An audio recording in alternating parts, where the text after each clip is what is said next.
Hey, graphing polynomials is easier than what you think. I'm going to show you that today. So watch and see. So here's a few things that you should know when you're graphing polynomials. Now, if you have x plus a 0 there, or x plus a root, and there's a square on top, just know that on that 0, you're not going to go through as if it was, you know, just a normal 0. You just go through the 0. But if it's squared, then you're going to bounce right through it. And if you have a root that has a cube right on it, then you're going to go through the 0 for a bit longer, and then you're going to go in the opposite direction. So let's look at this question right here. So the first thing we want to do when we are graphing polynomials is to find our zeros or our roots. Okay, so our roots here are x equals, see this x by itself, it gives you x equals 0, and then you have x equals positive 2, you change the sign of this, and you have x equals -3. All right, now the multiplicity on each one here is multiplicity of 1. What does that mean? It means that the exponent on each one here is 1. That's what it means, multiplicity. So if we had a square right there on one of these, we call it multiplicity of 2. And if we have a cube, we call it a multiplicity of 3. Now, let's go and graph this. So let's plot those zeros. So we have a 0 at -3. So -3 is right here. And we have a 0 at x equals 0. And we have a 0 at x equals 2. Now, if you want to add a little bit to this, is maybe you could find the y-intercept. Okay, so let's just find the y-intercept.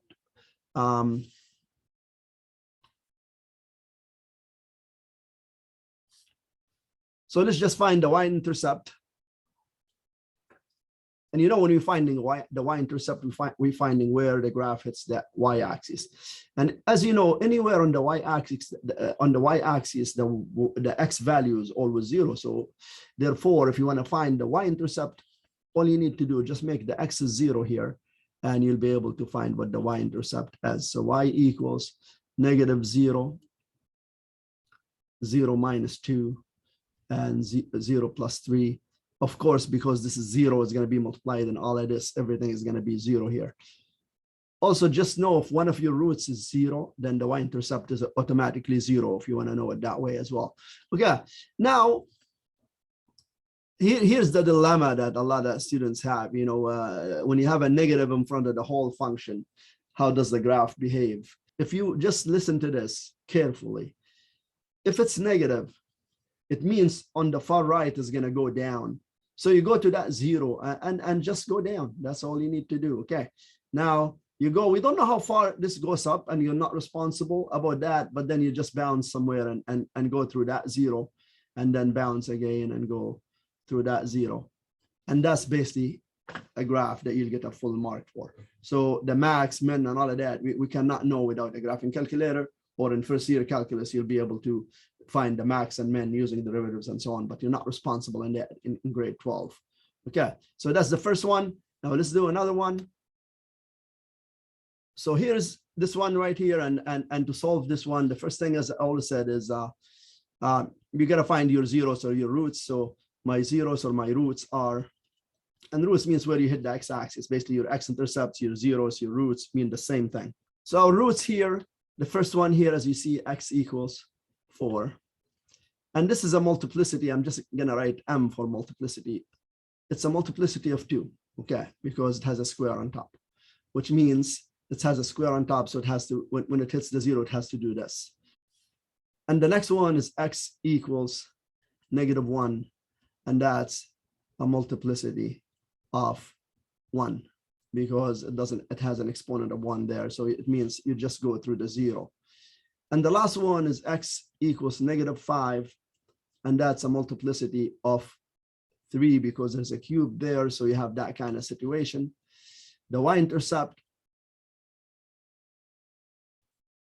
we make x 0, so y equals -0 minus 4 squared times 0 plus 1 and then 0 plus 5 cubed, which gives me negative 2,000. So just because of this big number here, I'm going to go ahead and change my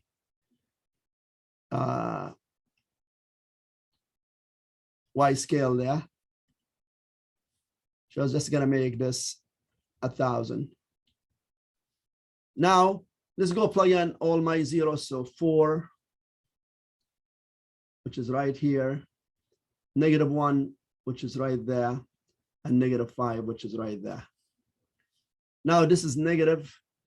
So you go to your 0 furthest to the right, and you know you're going to go down. Also, my 0 furthest to the right, which is x equals 4, it's a multiplicity of 2. So instead of doing this, you're going to be doing this, and you're going to be going down this way. Okay, so that's what it means, a multiplicity of 2. You just, when you hit the 0, bounce right back. Now, the Y-intercept is negative 2,000. So I'm just going to go like this, and then maybe come back to negative 2,000, hit right there, and then go hit that 0, and it's a multiplicity of 1. So you go right through, and then you come to this 0 right here, which is at negative 5, and it's a multiplicity of 3, and you do this. So kind of you go through it for a while, and then you bounce right back. Okay. So that's how the graph looks like. Of course, thanks for watching. Till next time. Bye-bye.